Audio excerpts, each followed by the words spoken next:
Good morning, guys.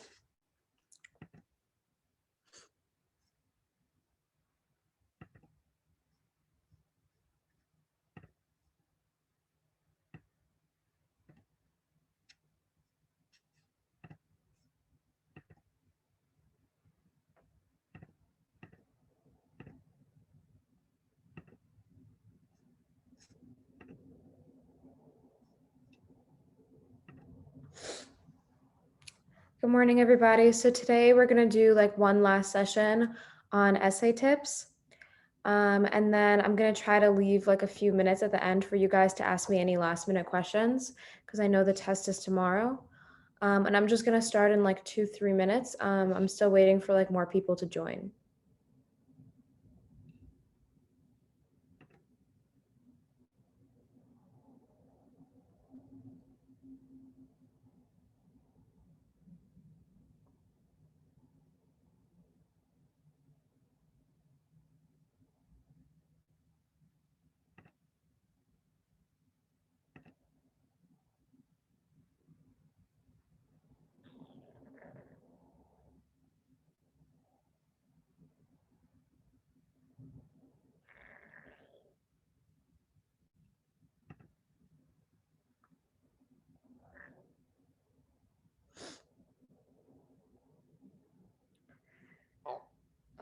Okay, so I'm gonna start and then I'll see if like a lot more people join. You'll hear me repeating myself.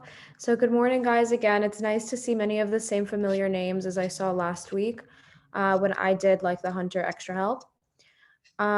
Today is going to be a focused essay session. So this is going to be pretty similar to my last session on the essay, but I'm going to try to focus on some things that we didn't mention. So last week I talked a lot about the 5 senses. I talked a lot about figurative language.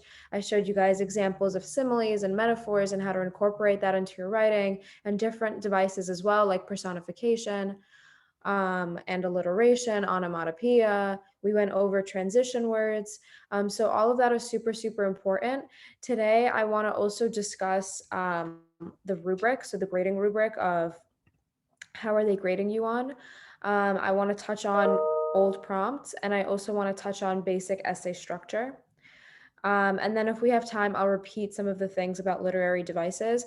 I want to focus on show, don't tell, because I didn't give you guys like examples of that when I taught last time. So that's what we'll do. And then I'll take any questions, okay? Does that sound good? And like always, if you guys need the notes or if you need anything after, I've been editing a bunch of essays that I've been sent. But if you guys still haven't received feedback, I still have a few that I haven't gotten to, but you can email me directly and then I will respond back to you. And you can email me like, hey, I need the notes. Hey, I need the recording. Or hey, I sent you an essay a few days ago and I still didn't get the grade. Or hey, here's a new essay, whatever you guys need. And I know the test is tomorrow, so I'm trying to be as fast as I can so you guys get everything in a timely fashion. Okay, so let's basically start. So this is a page of a bunch of old prompts. And I just put this here to give you guys a general idea. A really important one is one connected to New York City.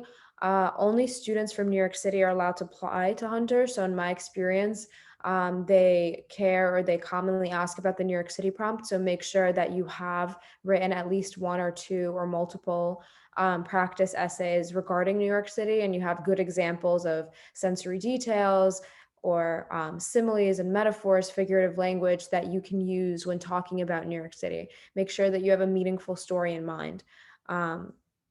Because that's a very common one. But all of these are pretty good examples. Notice that all of these are narrative essays. So you're in any situation, you're going to be writing a narrative personal essay. So you're going to have to be telling a story. You're going to be using personal pronouns, and you're going to have to convince your readers why your story is significant, why your story is important, why is it even good enough to write down and tell. So those are very, very general things to keep in mind in terms of prompts. And then if you guys want some last minute practice, here's a whole list of essay prompts.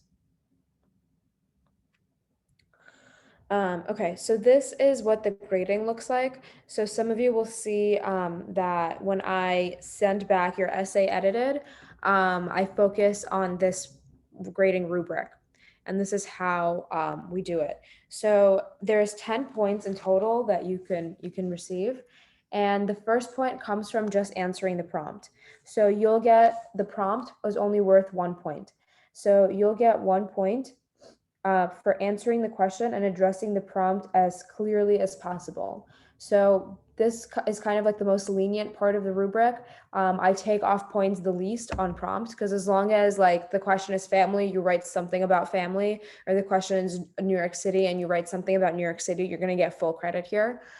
Because it's only worth 1 point. So the only way you lose this point is if you kind of completely miss the sort of assignment. So if they ask you to write about New York City, but you write your whole essay about family, then you'll get a 0 out of 1 for the prompt portion. So the prompt portion is pretty easy to be successful on as long as you read the prompt carefully and your essay answers the prompt question. Okay, next we have organization and structure. So for this, what's important is understanding that you have this general essay structure. Um, you want to start with an introduction, obviously. And in your introduction, you want to start with something called a catchy hook.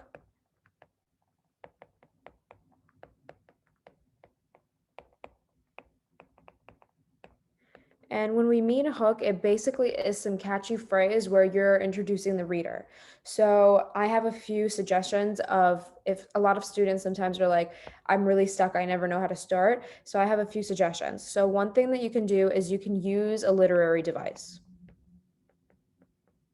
So you can use like alliteration. You can say like, if you're telling a story about like camping, you can start with like the slithering, swiggling, slippery snake slithered past me and I was terrified, something like that. And that's a good hook because you're using a literary device. You're starting with alliteration. You can start with onomatopoeia and whatever. You're telling a story, you can start with bang or boom or whatever. You can start with a simile or a metaphor. So using a literary device, it counts as a catchy hook because you're pulling the author in, the reader rather. The reader is going to be like, like what are you talking about? Like it's so beautifully written, you want to reel them in. So a literary device is a good way to do this. And a literary device kind of checks off two boxes for the Hunter essay because you're starting with a catchy hook, but you're also later going to be graded on your ability to use vocabulary transitions and sensory language. So over here, this would help you um, if you start with a literary device.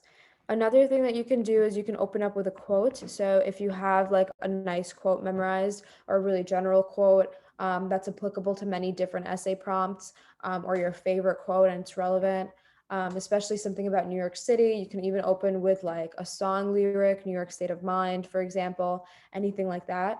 And that's considered a catchy hook.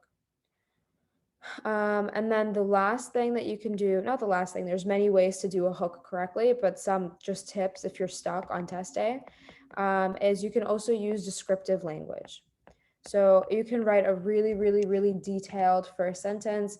You can use your 5 senses, which we talked about. You can evoke imagery and be very, very descriptive, lots of adjectives. And if this is well written and you're using higher level vocabulary, they'll count this as a catchy hook as well. So you can use any of these methods or other ones, whatever works for you, as long as you don't start in like a very basic, dry, like 3 sentences type of way. So after you begin with a hook, you're going to have some filler sentences of like writing your story.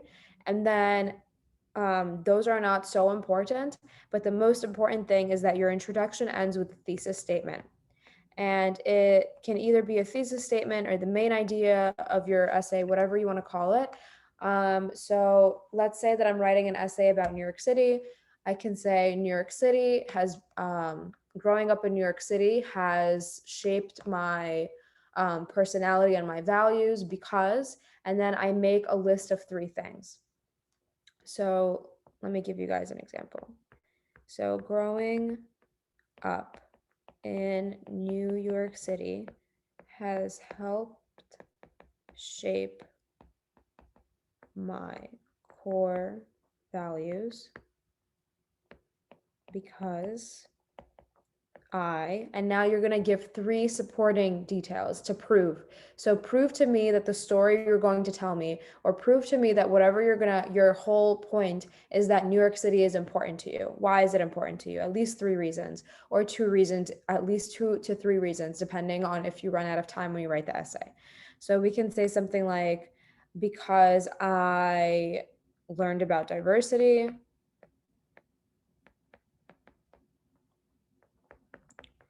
and I was exposed to the best public schools, whatever you want to write about. And then the point of doing this is now I figured out the roadmap for the rest of my essay. So I have a thesis, and now I know that I'm going to write one body paragraph about diversity, and then I'm going to write another body paragraph about going to school in New York City. So we're going to have one body paragraph, and you can use this now in order to create your topic sentences. So you finish with your thesis statement, and then you can add significance. Like this, it was important, or these qualities are important because.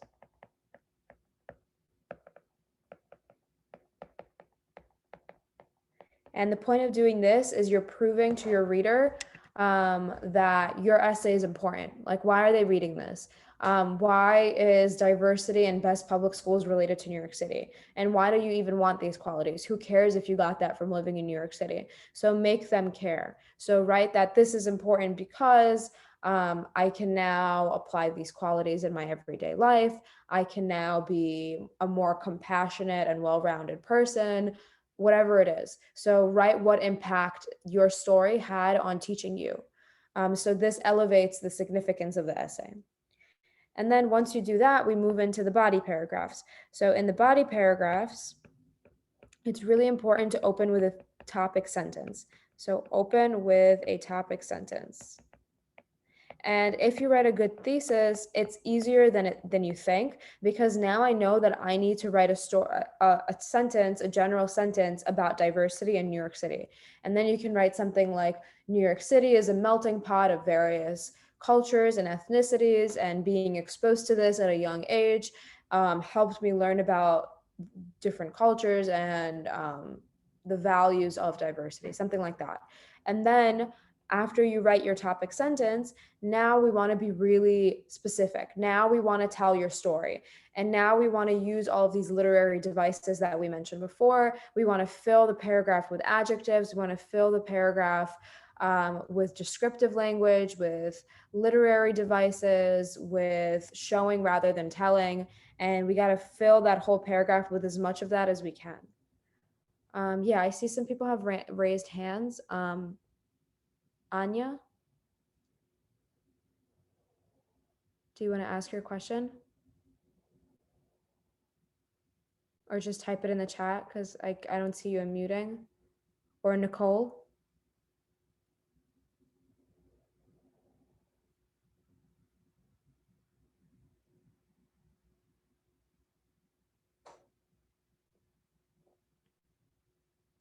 Yeah, Anya, I see that you turned your camera on, but I still can't hear you. Simon, Milkos, any one of you guys, Miklos, any one of you guys can unmute and ask your question, or just put it in the chat.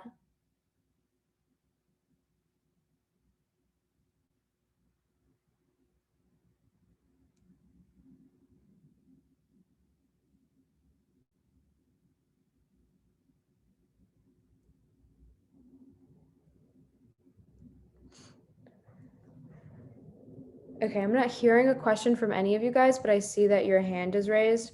So I don't know if it's an issue on my end, or if you guys just did it by accident, you don't have a question. So I'm just gonna leave it, but if you guys do have a question, you can just unmute or put it in the chat. Oh, I see the problem. The settings aren't letting you guys chat or unmute. Okay, try now. Sorry, guys. It was my fault. Right, so my question was, so you should always state the main idea or like what you're going to talk about in your essay in the introduction. Yeah, your usually your last sentence or your last two sentences in your introduction is your main idea and then like why it matters. Okay. All right. Who else has a question? Simon, Nicole? So yesterday in the essay help, it was with Piper, and she said that we shouldn't start our essay off with figurative language or like onomatopoeia. So I'm confused because you're saying that we should, and Piper is saying that we shouldn't. So basically, there's many right ways to do it. They're just looking that you're not starting with a very like basic way. Does that make sense? So they're saying like don't start with like family is important if your essay is on family, or New York City is a good city. So they just don't want you to have a very dry initial topic, like first sentence. There's many right ways to make it catchy. So I haven't listened into Piper's, but I'm sure she gave you guys good examples of how you can start. But these are just general examples. Like I wouldn't say it's wrong or right to do it any sort of way, as long as it's you pass their threshold of it being not boring. Does that make sense?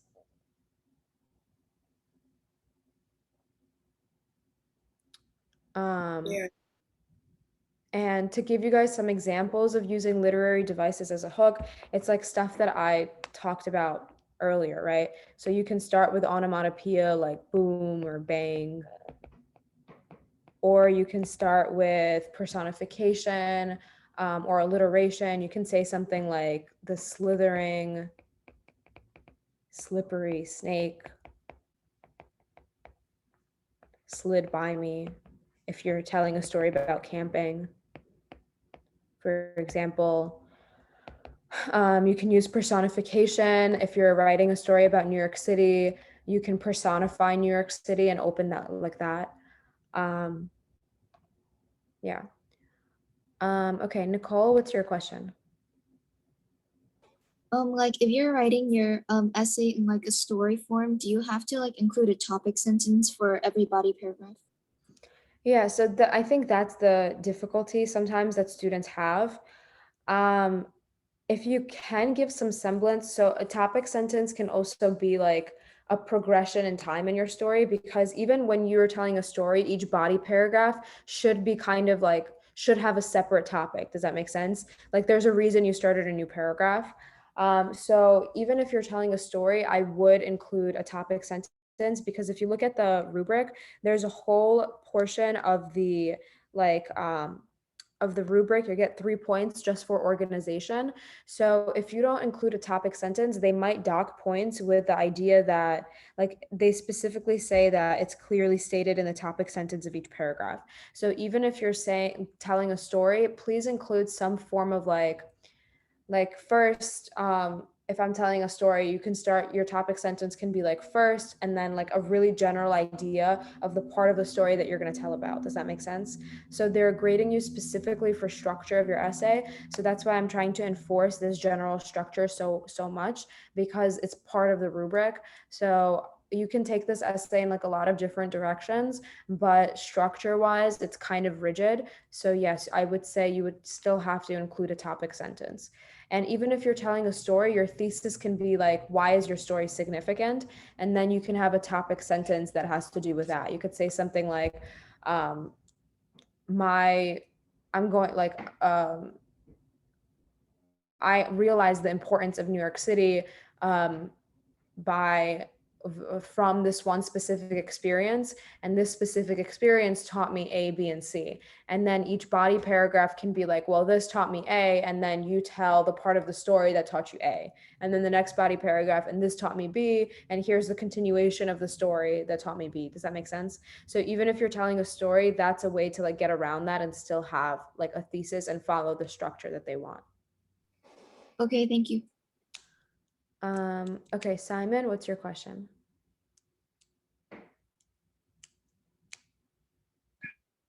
Oh, I'm sorry. I got my hand stuff. And then last person with their hands up, Chen Xi. What's your I was question? just asking because yesterday they told us, wait,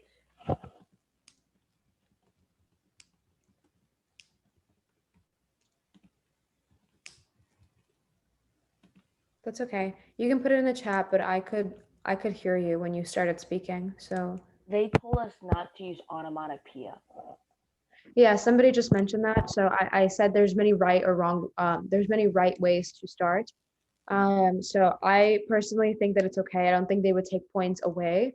But if you can use a more complex form of a literary device, or if you have a quote or a descriptive language, any way that you start, as long as it's not like New York is great. You know what I mean? So I don't think that they would take off points. You can use alliteration, absolutely. That's the example that I gave over here. All right, I hope that answers all of your guys' questions. I'm gonna keep going. So like we were saying, for a body paragraph, you must open with a topic sentence, and then you have to support that topic sentence. So to do that, please use a lot of examples, details, figurative or sensory language. Be descriptive, use a lot of adjectives. And tell your, like, just support it. Tell your story and show instead of telling of how you learned about diversity. So instead of just saying you learned about diversity, mention like all the different cultures that you were exposed to, or mention like Little Italy or Chinatown, or all the ethnic neighborhoods that we have here in New York City, and how I don't know, you and your family had a Sunday tradition of trying a different cuisine every Sunday, or whatever it is. So give me a specific example that proves to me that you really experienced and learned about diversity by living in New York City, without just saying, I learned about diversity. Does that make sense? So the point of the topic sentence is to tell, like, I'm about to tell you about diversity in a more complex way. Obviously, you're not going to say, I'm about to tell you about diversity, but you start a topic sentence to tell the reader, to prepare them that here's a story that's going to show you how I learned about diversity by living in New York City. And then after that, you want to kind of avoid that word diversity anymore. You don't want to tell me about diversity. You already told me you were going to tell me that. Now prove to me that you really did experience diversity. Show me examples, show me details, tell me a story, or share an experience, whatever it is, that explains diversity without saying the word diversity. Yeah, Anya? How many details does one story count? Like as? So what do you mean? Like just telling, like when you tell the story, you can use details. Does that make sense? So I can tell you a story of how, let's say I went on a date yesterday, or I can tell, that's the whole story. Or I can say like, I went on a date to the beach with this person and I wore this outfit, and we talked about X, Y, and Z, and the date went well or the date went poorly. Like, so you can you know what I mean? If the more you embellish the story, that's what I mean by details. Oh, okay, thank you. And somebody mentioned Staten Island. You just need to write about New York City as a whole, so Staten Island is part of it. So as long as you can in some way talk about Staten Island, which is significant, or just mention about your trips to Manhattan, it's not like they're gonna fact check you. Does that make sense? So take something that's significant to you, a real story, and then I would suggest like embellishing it a little bit to make it more significant.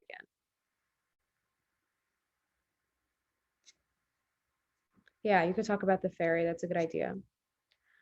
Okay, Chen Zi, do you have another question? Or is your Oh, hand? I forgot to bring it down. Okay. So yeah, my family and I always try new cuisines, sorry guys, I can't say that word, once a week, is a good example of showing instead of telling.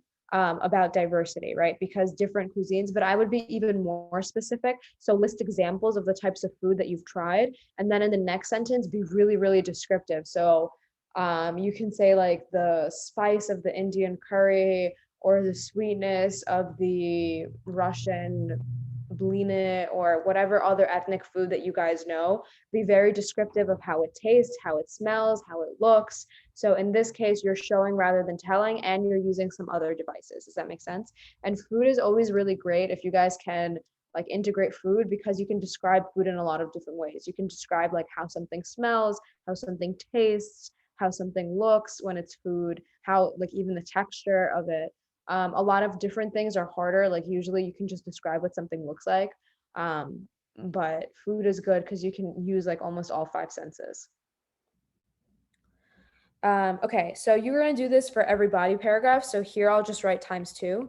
And for the second body paragraph in this essay, then we would talk about like the New York City school experience, and why that's important and how that's different, like why New York City is significant for that. Like why can't you go to public school anywhere else? What about it being in New York changed your experience? So make sure that you're always going back to the prompt. So even about diversity, like make sure that you're really emphasizing that only in New York City can I go down one block and eat in like an authentic Italian place and walk a few blocks over and have authentic like Korean barbecue.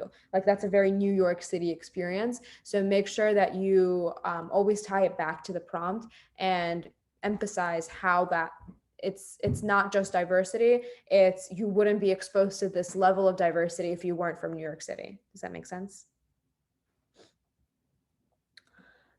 And you would do this twice and then finally, or 3 times, depending on how many body paragraphs. So ideally, I would tell students 3, but I know that a lot of you guys run out of time on the exam. So it's better to do at least 2. You're not going to get points taken away. As long as you do 2 really strong ones that are filled with all of this that support your thesis. And then I would say like don't spend more than like 40 minutes on your essay. Go do the rest of the test, and then if you have extra time you can always go back and add 1 extra point to your thesis and add in 1 extra body paragraph.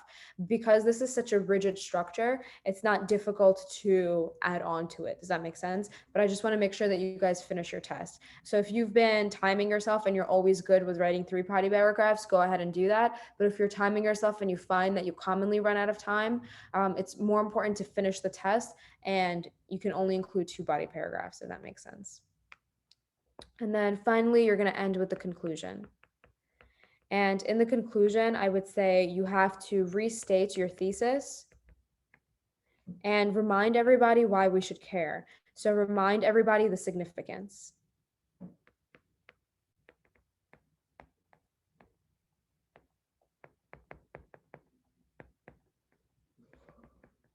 So remind everybody why this is important, just like we did significance in the first paragraph. So you must follow this general structure, and then as long as the general outline of that structure is there, you will get full points here. You'll get a 3 out of 3.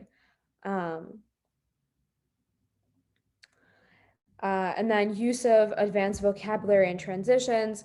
Basically, don't use the word good, bad. Refer to your vocabulary packets for some inspiration of words that you want to use, but be careful because they care about vocabulary, but you don't want to use wrong vocabulary. Does that make sense? So it's better not to use a certain word than to use it incorrectly, because they will take away points for that. So only use vocabulary that you 100% studied and you know how to use the word in a sentence. And then use transition words. So we discussed transition words last time. So whoever missed that session, I can send you guys a recording or the notes. Again, you can just note that in the email, whatever you want me to send you. But transition words are very important because they signify and highlight the relationships between sentences. So usually I think the best place to use transition words is within your body paragraphs, because they connect, like if you're telling like one story and then you want to transition to another story that's still supporting that same topic sentence, that's when a transition word is really useful.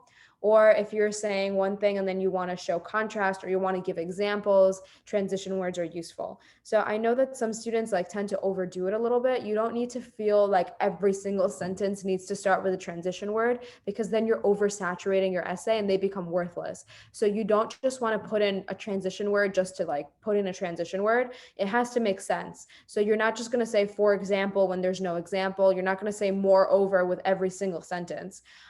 They only want 5 throughout the whole essay, and you'll get full credit here. So don't feel too pressured to use them too much, because then they can dock points from you if you're using them incorrectly. No, usually transition words, like you have to open a sentence. So such as doesn't really count, but if you start a sentence with like for example or for instance, that can count. Oh, after a few minutes, yeah, that does count as a transition. Like passage of time is a transition, or like first, then, later, tomorrow, yesterday, all of that counts as a transition. We're gonna finish by 8 a.m., so another half an hour. Anya, go ahead. You can ask your question. So like when you write one big story, what is the best way to use transitions? Usually any story has passage of time. So you can definitely use like first or then, or when you're finishing the story, you can say at the end of the day. It kind of like depends on the story that you're telling. But yeah, you can put in addition instead of also in the middle of the paragraph. You can say something like moreover. If in your story you have some sort of contrast, like let's say that you're telling a story about like a challenge and you thought first grade was going to be really easy, but it was really, really hard. You can use contrast words like however, nevertheless, in contrast. Just depends on the story. Uh, yeah, moreover is fine. In conclusion, in summary, as I stated above, all of those are good transition words. My teacher also said, like Joya, she said to be creative with your transitions. So like, what's the best way to do that? Yeah, so being creative means that like you're kind of you're making them more specific. You're using transitional phrases that are specific to like your story kind of. So instead of just saying like after, you can say like after my date, blah blah blah blah blah. So that's a little bit creative. Or like you can add adjectives and be more descriptive. Like you can say like after my boring date or after my exciting date, I decided that blah blah blah blah blah, and you keep going. So you can be creative with them, but all of these are like extra embellishments. You guys can definitely get full credit as long as you just use transition words. Does that make sense? So of course you want to be as creative as possible. You want to elevate your essay as much as possible. In conclusion, starting your conclusion with in conclusion is a little bit like basic or cliche, because you're kind of like it's redundant. The reader knows you're about to conclude, which is why like if I am being completely honest, I would say like it's better to use a different transition word. And you can use like in conclusion in each body paragraph at the end if you want to summarize, like that's fine. But putting it in a conclusion itself is a little bit like redundant. But they're not going to be so picky where I don't think that they will take a point away. Like when I'm grading essays, I won't take a point away for you guys doing that, but it'll be a plus if I notice that the student is not doing that. Does that make sense? So that's why I'm not like so strict with exactly which transitions you use, because of the way that the grading scale is set up. Yeah, I think it's better to use transitions in the middle of the paragraph as well, because the point is to show relationships between sentences. So if you're starting a new paragraph, there's not much relationship, right? You're starting a new paragraph with a general topic sentence, so there's not much to connect it to. I mean, if it's the second part body paragraph, you can say something like besides, but it's really important to highlight the relationships between the different things that you're saying in the sentence. And that's why I also think that it's better to use transitions within your paragraphs. So, for example, my family and I try new cuisines such as Mediterranean food or Mexican food once a week, is a good sentence, but I wouldn't say that's a good topic sentence. Because remember, in the topic sentence, like in this case, you would say something about diversity. And then this would be a supporting detail that supports the diverse aspect. And then you can make this even better by being more descriptive, and giving me like even more specific what kind of Mediterranean food, what do you eat in Mexican food, for example, is a good transition here. Yeah, whoever needs like the notes, I'm not gonna take down emails here. Just I'll put my email in and send me an email saying exactly that, and then I'll reply to that email you send me with everything you need. If you don't use at least 5 transitions in your essay, they'll take a point away. So instead of getting 3 out of 3 here, you won't get full credit. Yeah, you'll lose points.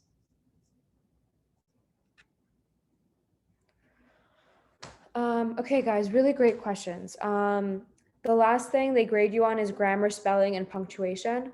So here, my suggestions are a few. So first of all, obviously, you need to know how to spell. That's what you've been learning the whole time with like even learning about vocabulary, new words, you need to know how to spell them. Another thing here is proofread and be careful with making grammatical mistakes. And if you don't know how to spell a word, it's better not to use it because there's so many synonyms that you guys know, and there's so many different ways to use good vocabulary. So if you don't know how to spell a particular word, just think of a different word that you can use in exchange, or use figurative language, which doesn't have to be complex for it to be good at all.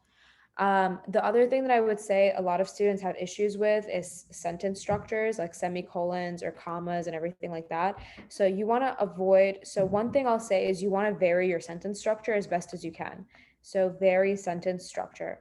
So what that means is if you write one like really simple sentence, like a really simple short sentence, the next sentence should be more complex. And then you can like go simple, simple, complex, simple, simple, complex, something like that. So it's okay to have a few basic sentences where you just kind of say like subject verb, but make sure that at least some of your sentences are more diverse. And there's a few ways that you can combine sentences. So one way that you can combine sentences is just by using a semicolon.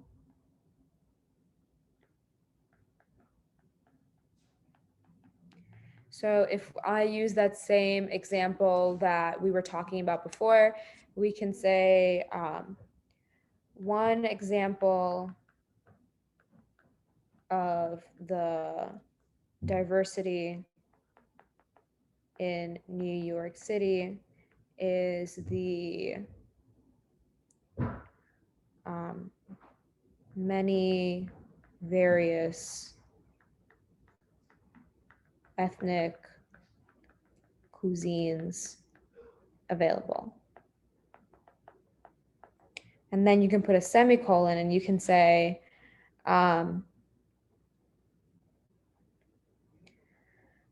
my family tries a new cuisine every Sunday to take advantage of this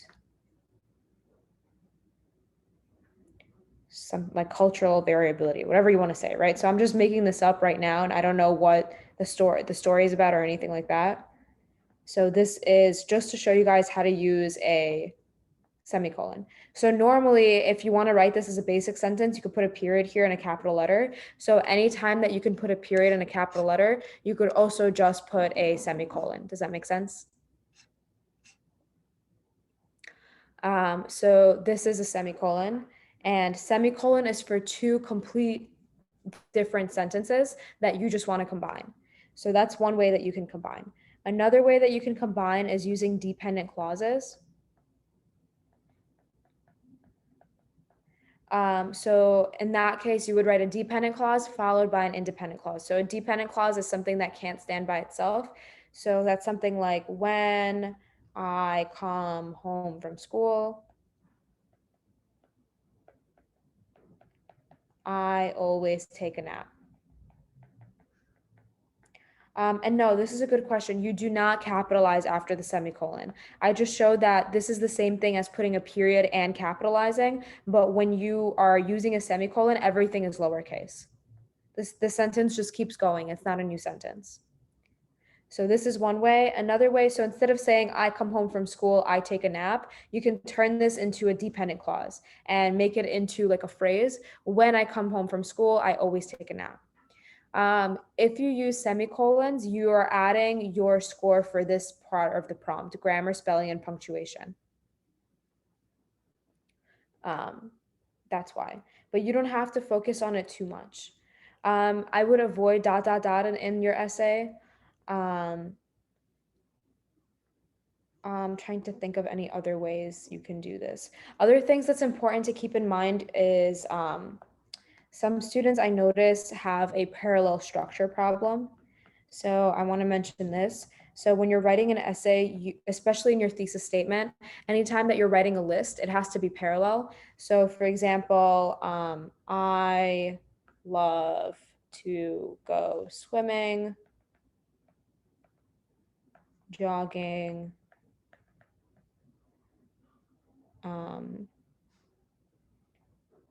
and also going to the mall.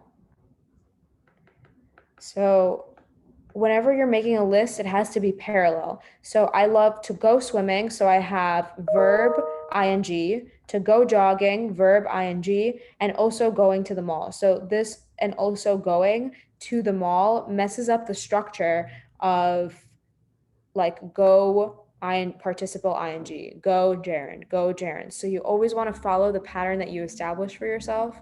So to fix this, I would just say and going to the mall. Oh, I love to go swimming, jogging, um, and walking to the mall, something like that. Does that make sense? So you have to match the same structure. So you have to make sure to be parallel. That's really important. They will take points off from that.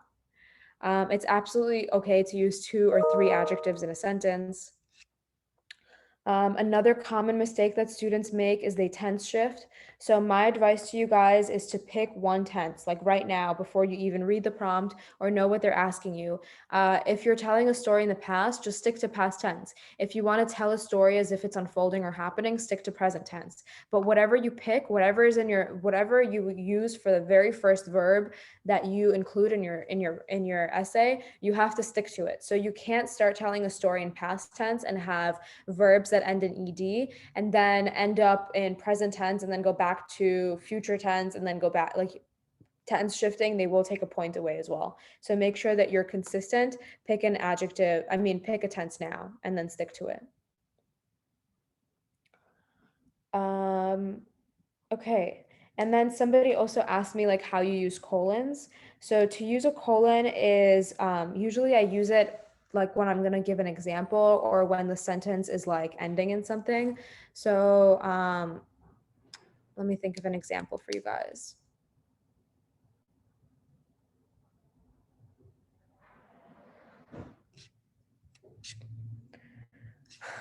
It's different with a semicolon because with a semicolon, it's specifically about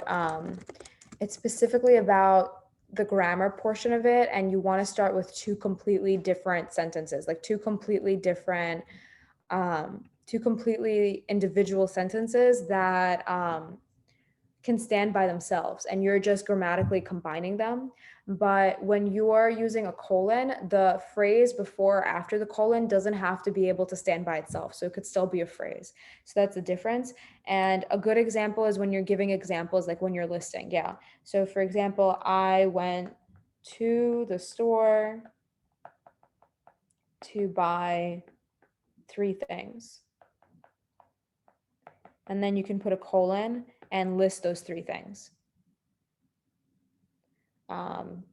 Apples, bananas, and papayas.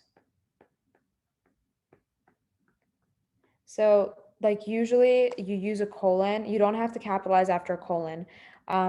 you use a colon when you like say something and then you want to give examples without you starting a new sentence and using a transition word. So you can either say I went to the store to buy 3 things, make a period, and then those 3 things included apples, bananas, papayas. But notice that it's kind of repetitive to do that. So instead you can just use the colon because you don't want to repeat that you got the 3 things. Does that make sense? And yeah, you can absolutely say for instance or to elaborate. Hold on, let me just make these notes readable in case you guys want to go back to these.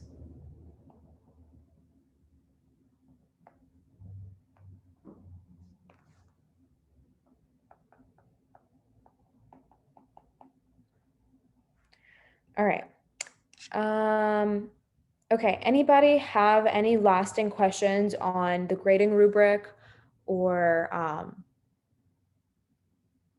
the basic structure? Yeah, Anya?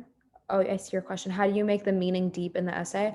So usually what helps me do that is talk about the significance. So I'm not just telling you a story about New York City, I'm telling you why it's important. So you can either tell what you learned about, like how it changed you as a person, anything like that. Does that make sense?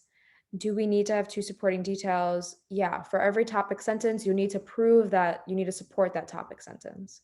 I'm not 100% sure about the class later on at 6 today. I know that this is the last class that I'm teaching, but I could find out for you guys if you are confused. All right, if there's no other questions, the last thing that I want to cover with you guys is show rather than telling.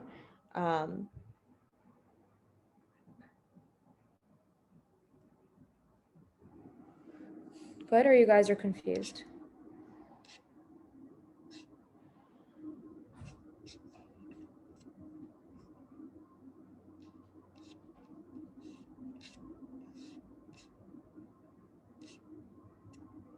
So there's many different ways that you guys can show instead of tell. So I gave you guys one example. Instead of just saying like New York City is very diverse, you can show that it's diverse by mentioning the different cuisines. So that's an example.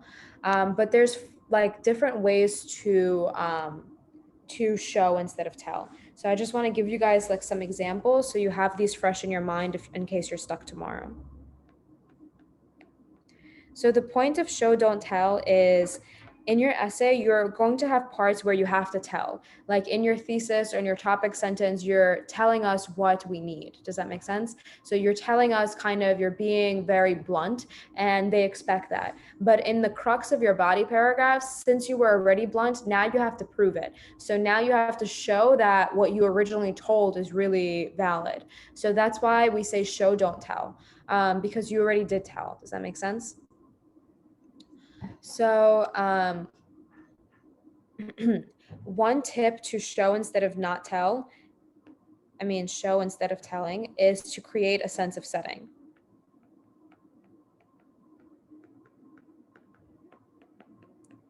So one thing that you can do is describe the setting, and you can just say like, it was fall.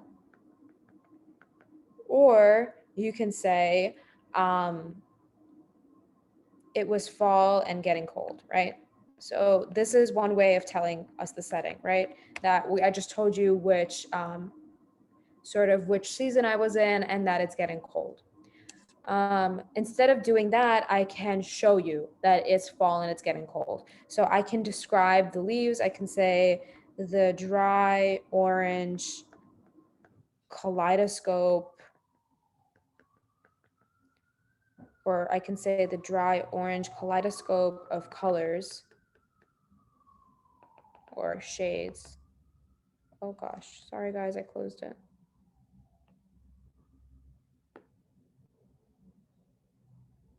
So I could say the dry kaleidoscope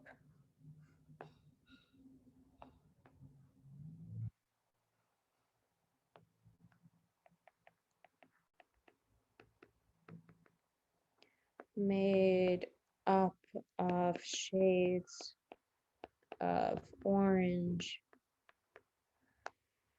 red, and green, crunched underneath my feet.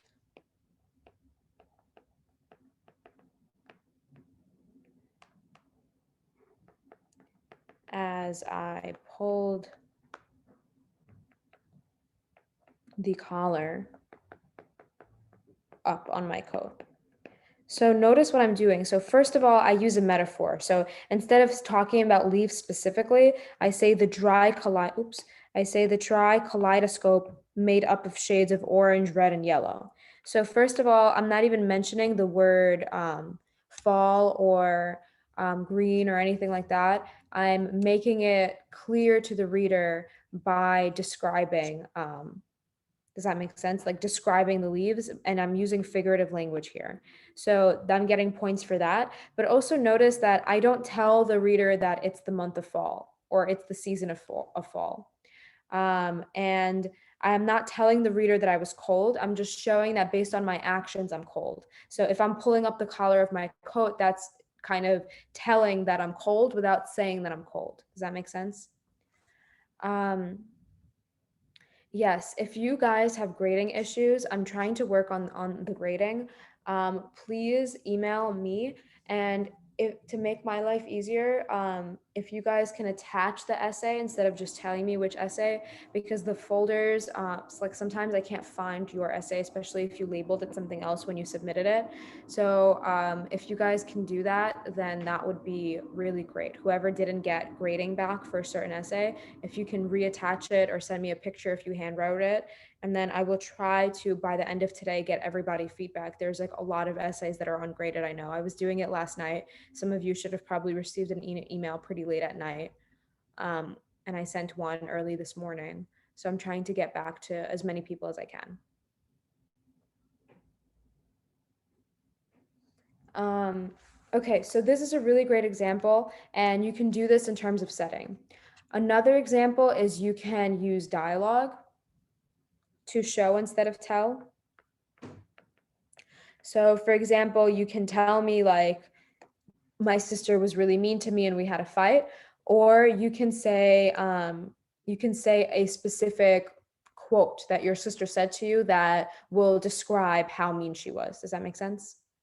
Yeah, if you send me, I'm gonna try to get it back to you by the end of today, like by a reasonable time, because I know your guys' test is tomorrow. So I'll do my absolute best. So another way to show rather than tell is to use dialogue. Another way is to describe action.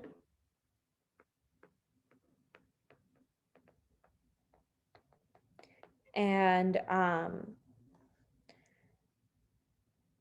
instead of something like, if, for example, I'm walking down the street, I could say Olga walks down the street, or I can like show in terms of action. So walking down the street, Olga's mind was racing because she was concerned that she was late. And then I can also just describe the street. So instead of even mentioning the word walking, I could say like, the Empire State Building was to her left, and the block was rapidly coming to an end because of like the speed in her step, and the cafe came up on the next block. Like you can show like that I'm walking without saying that I'm walking. Does that make sense? So I can show like the passage of like different things that a person would be seeing when they're walking or driving without actually mentioning the word walking and driving. So action is another way to show instead of tell. And then the last thing is to just use strong details and to show instead of tell.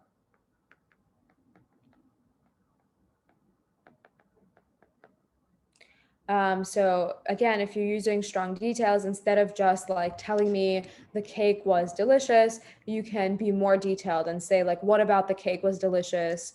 What did it taste like? What did it look like? And that's showing me that it's delicious rather than telling me. Or if you describe how good it tastes, you can tell me that it's delicious without telling me. Does that make sense? To write a good outline, I usually use the structure that I showed you guys before. So my outlines usually have something to do with this. Like I'll write a hook or like a few words to tell me like this is how you'll start the essay. And I write my thesis and I write my topic sentences. And then under each topic sentence, I'll write like 2 or 3 things that I can then elaborate on.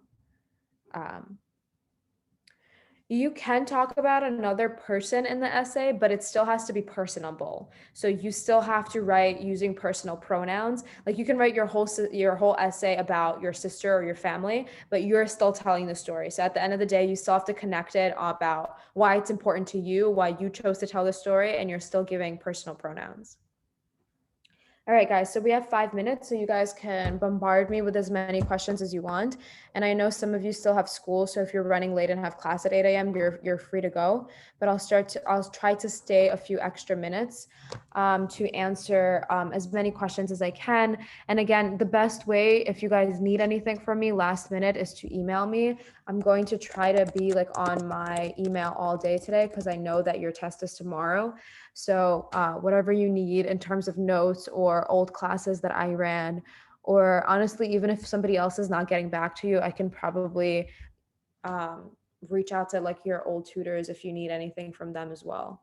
But the best way is through email. Question was, what's one way that helped you learn big vocabulary? So vocabulary is a little bit difficult to think about the day before the test, but not impossible. So like what helps obviously is like the vocab passages that you're doing. Reading a lot helps, but at this point, like what I would do if it was the day before, is I would look up a word that like we use all the time. So a word like good, or a word like bad, or a word like fun, or something that is applicable to many things that you could be describing: delicious, interesting. And I would just look up synonyms to those words and try to incorporate a few of those more complex vocab words into my writing tomorrow. Okay, Jas, go ahead. You can unmute and ask your question. Right. How do we write like a really good outline to shape our essay?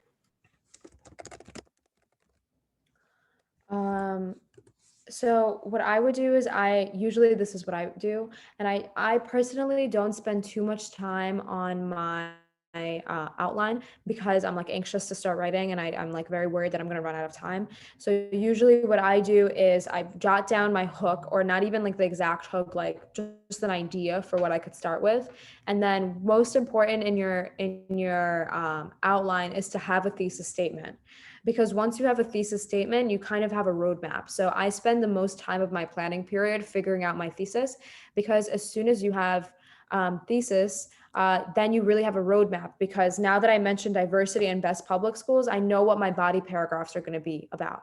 And then based on that, I can write topic sentence for my body paragraph. And under the topic sentence, I would write like 3 bullet points of like, let's say I'm going to talk about diversity. I want to mention food. I want to mention the different neighborhoods in New York City. And I want to mention music that you can walk down, or you can listen in a train, and you can get like all types of cool music, right? Whatever you want to talk about to support your diversity. And then I would go on to the next body paragraph. I would write a topic sentence about public schools, and then I would write 3 things that support that, and always connecting it back to New York.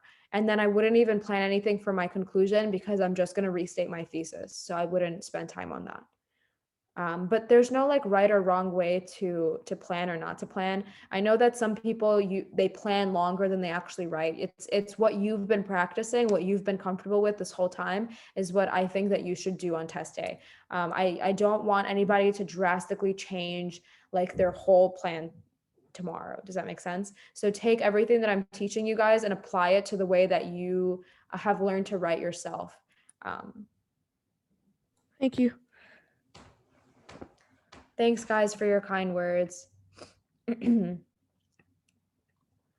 other questions?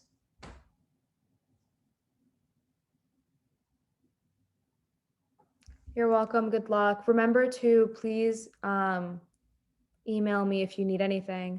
And again, with the essay. Like if you guys need graded essays, please email me. Good luck tomorrow. Make sure to get a good night's sleep. Make sure to have breakfast. Make sure not to freak out. You guys have been working for this and studying for this, and I know that I haven't had you like for a full class, but you guys have been nothing but lovely. So I know that you guys are all gonna do great.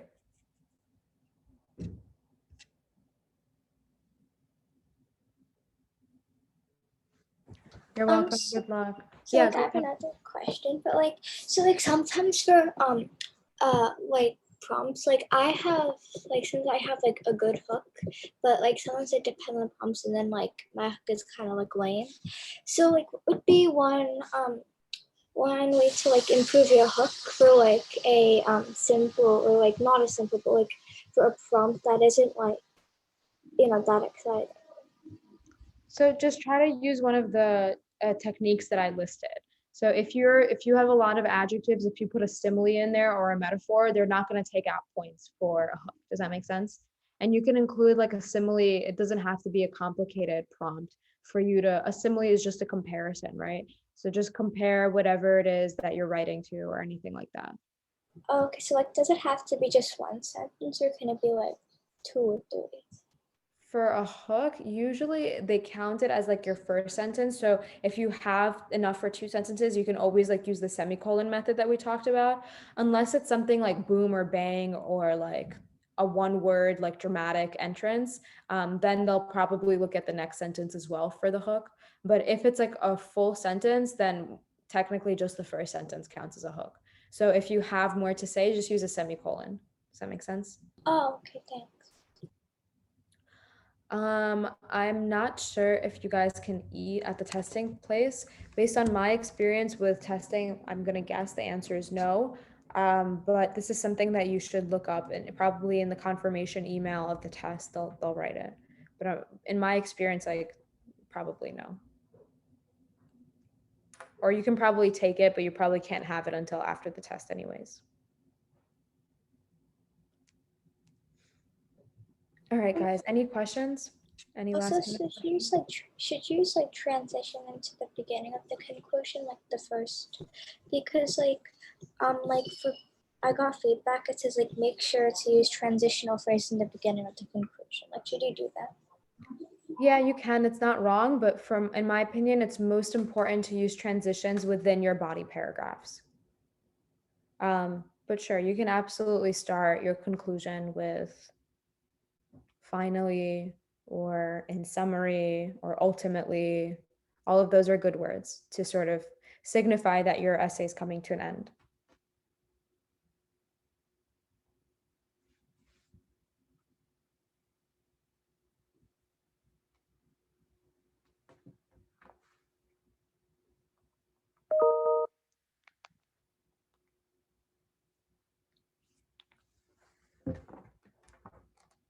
Oh, and also like, what's the grade on the multiple choice that will get the people to read your essay? Like, what if you get less than a 65 on both? I can't really speak to grading like that. Does that make sense? So I just don't know. If I knew, I would of course tell you. Also, so like, what's a good score in essay? Well, it's graded out of 10, so the highest you can get is a 10 out of 10. I would say something like a 7 out of 10, 8 out of 10, 9 out of 10. All of those are good grades.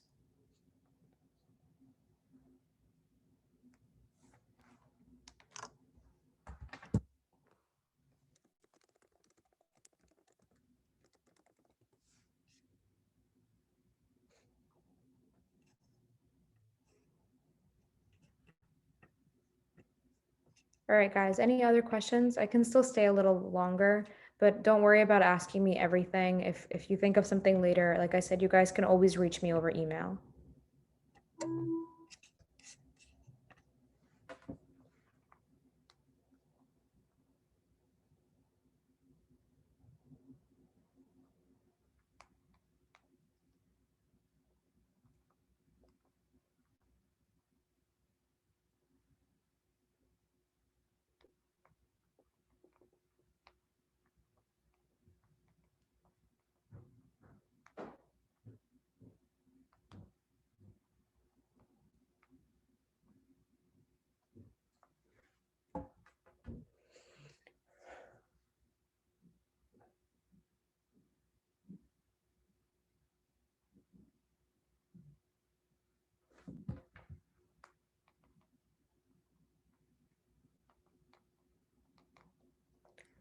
All right, guys, so I'm not seeing any other questions come in, so I'm gonna go ahead and end the Zoom. But again, if you come up with something later on, or if you're just feeling anxious and just want, I don't know, to ask me about anything, I have a lot of experience with testing. Just feel free to send me an email, okay? And I'm gonna try to be at my computer for most of the day, responding. I know that a lot of you guys are waiting on essay grades.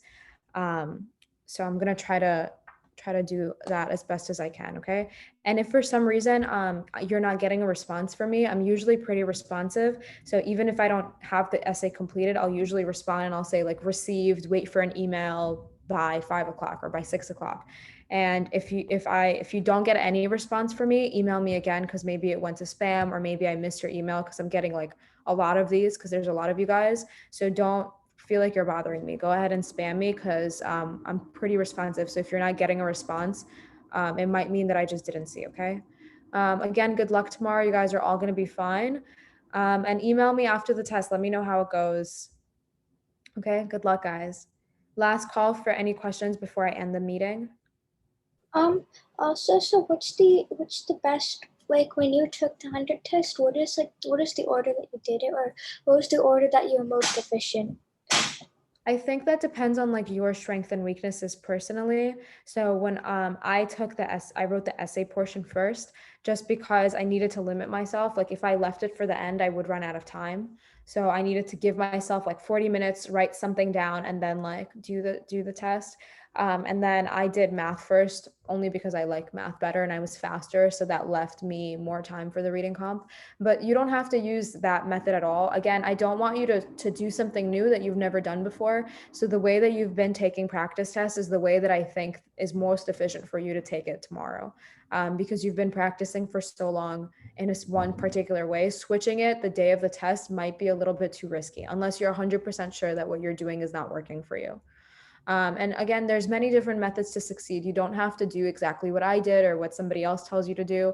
You have to always use advice that these people are giving you, that I give you, and then make it work for yourself. Does that make sense? So everybody has their own sort of way that works for them and their own, like you might be better at ELA than at math, or you might be faster at the multiple choice in general and you always have time left over so you can write the essay at the end. It just depends on the person. But I would say like focus on the way that you've been practicing unless you have like a really clear time concern. Oh, okay, thanks. All right, anybody else? Last call. All right, good luck, guys. I'm going to end the meeting. Bye, everybody.